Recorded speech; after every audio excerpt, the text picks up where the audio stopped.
Hello, my name is Mark Willis, and I was a member of the Empowerment Over Diabetes beta group, or the second group to go through with Dr. Dyer and Premier Integrative Health. And I've been making some of these videos to share some of the recipes that me and my family have been using on our keto journey to make it go smoother. We're wanting to make both ketogenic diet and intermittent fasting a part of our lifestyle. And so it was important to us that we had really good food to eat while we were doing keto. Food that was delicious, that we were excited about. My last video, we showed you how to make keto rolls from Diet Doctor. And they're fantastic. When you make them, you use egg whites. And in that video, I said, don't throw the egg yolks away because I've got another video I want to share with you with the recipe. Now, this is a special treat. This is not something you should be doing every day when you're on keto. But for a special treat once or twice a week, this is something that is really, really good. Now, if you're like me, I love sweets. Cake, cookies, ice cream, candy, chocolate. I'm a big sucker for sweets. But those don't always do good things to us. And as a type 2 diabetic, they affect my blood sugars. And so when I went on the ketogenic diet to regulate my blood sugars, to lose weight, to be healthier, I still missed having something a little sweet sometimes. So I want to show you today how to make a ketogenic ice cream.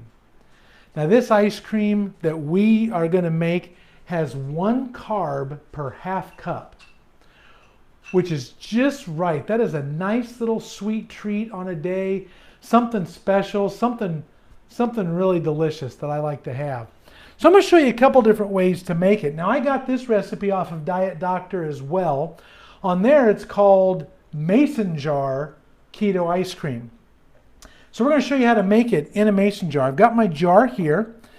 The first thing we're going to add is an egg yolk. Now I saved those other yolks and I'll show you what we're going to do with those here in a second.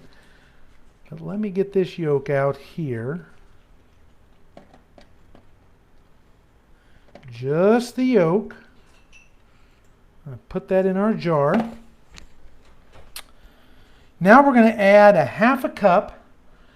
The recipe calls for heavy cream. I've been dairy-free for several years now, and so I'm going to use organic coconut milk.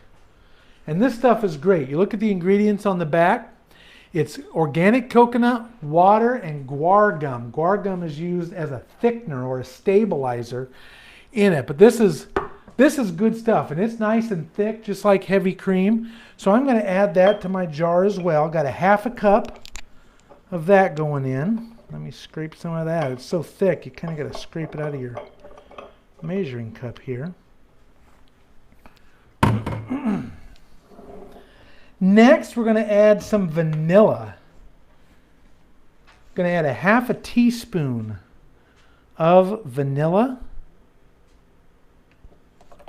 Got a little bit more in there as it spilled out. That'll be okay.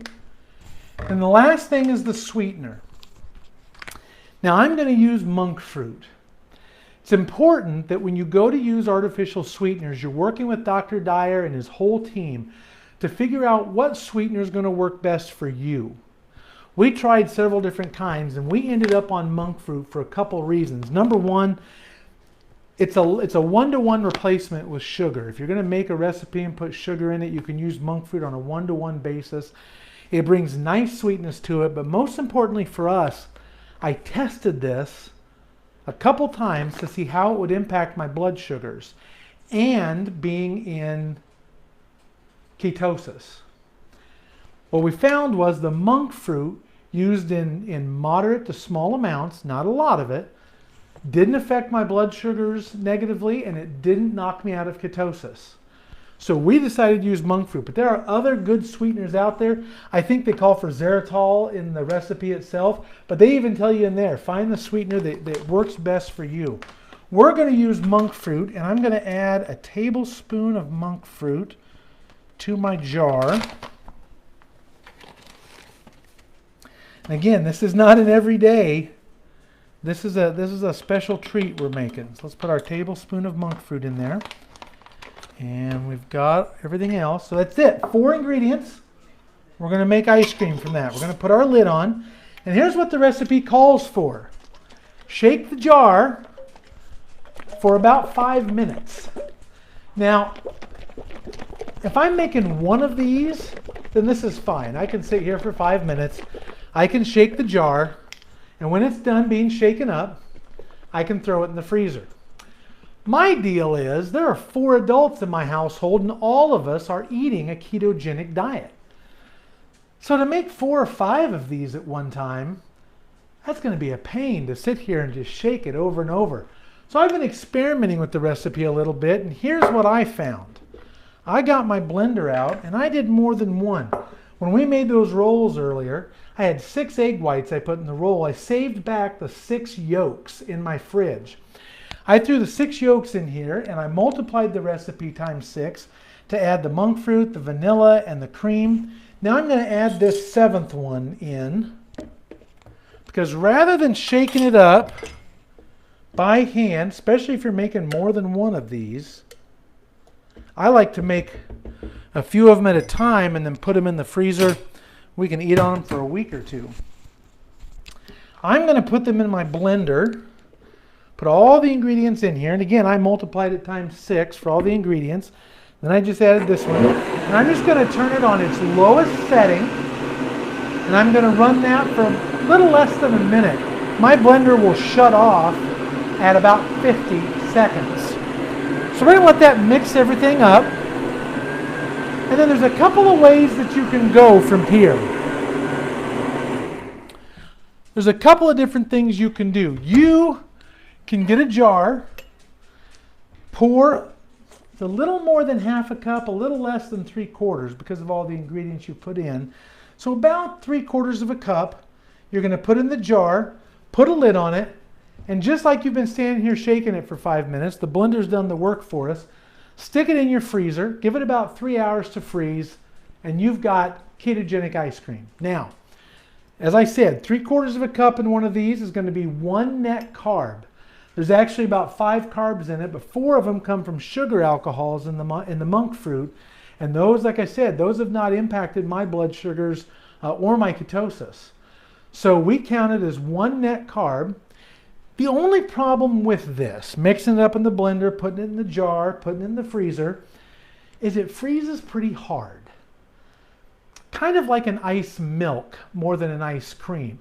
It's got some ice crystals in it. When I want to eat one, I have to set it out on the counter for about 30 minutes or pop it in the microwave for about 25 seconds before I can get down and enjoy it. So I kept thinking of new ways to do it. And my wife said, what if we used an ice cream maker? Now, when I was growing up and we made homemade ice cream, we had a big wooden bucket. And inside that wooden bucket was a metal canister. My mom had put all the ingredients in, the cream and the sugar and the flavoring and all that stuff. We put the lid on it. You put it down in that wooden bucket. You surround it with ice and salt. Then you would cover it with usually a rug of some kind. And it had a crank on the side.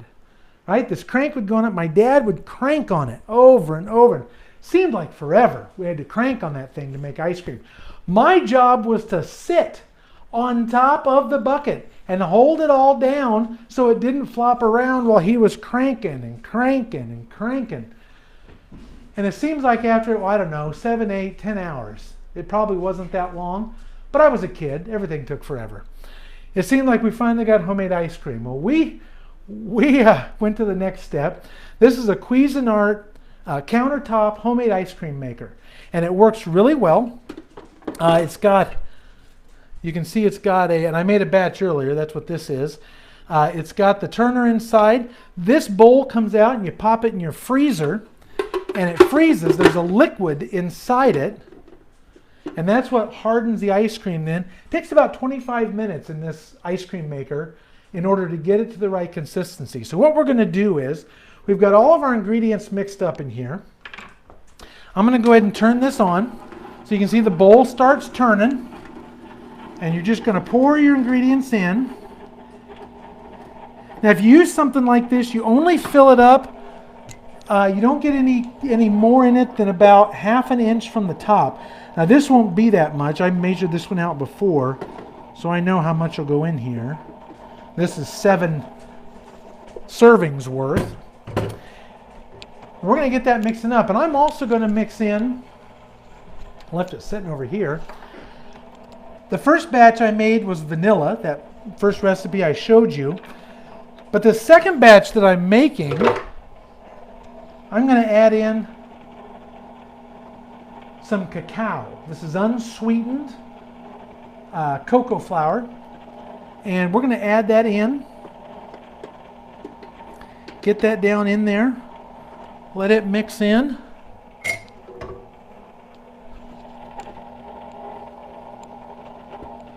And you set a timer. Hey Google, set a timer for 25 minutes. All right, 25 minutes. Other ingredients that you want to add. Some people want to put maybe like chopped up walnuts or almonds. Maybe you want to make a different flavor. Maybe strawberries or blueberries in it. You can absolutely do that. You'll just want to watch how that affects the carb count. And those you'll add in about the last 10 minutes of the mix. So we're going to let that get mixing down in there. And when it's all done, it's going to make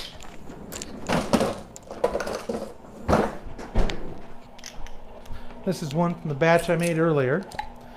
Show you that in there. It's going to make a nice consistency. The nice thing about using the countertop ice cream maker is that the ice cream is much creamier. It's much smoother. It doesn't get those hard ice crystals in it like it does when we just shake it up or just do it in the blender and throw it in the freezer. But you can absolutely do it that way. If that's what you have, you don't have the ice cream maker, it makes a delicious treat, even just shaken up or done in the blender. I've got the ice cream maker, so I am going to use that. And then you pop it in the freezer, like I said, for about 3 hours. And you'll have a delightful treat. Now I'm going to put the recipe for this in the comments below, so you can check that out. Again, it's on Diet Doctor, which is a great website for ketogenic recipes. I encourage you to try this, see what you think about it, experiment with the sweeteners, find the sweetener that's best for you, and let us know what you think of ketogenic ice cream. Thanks a lot.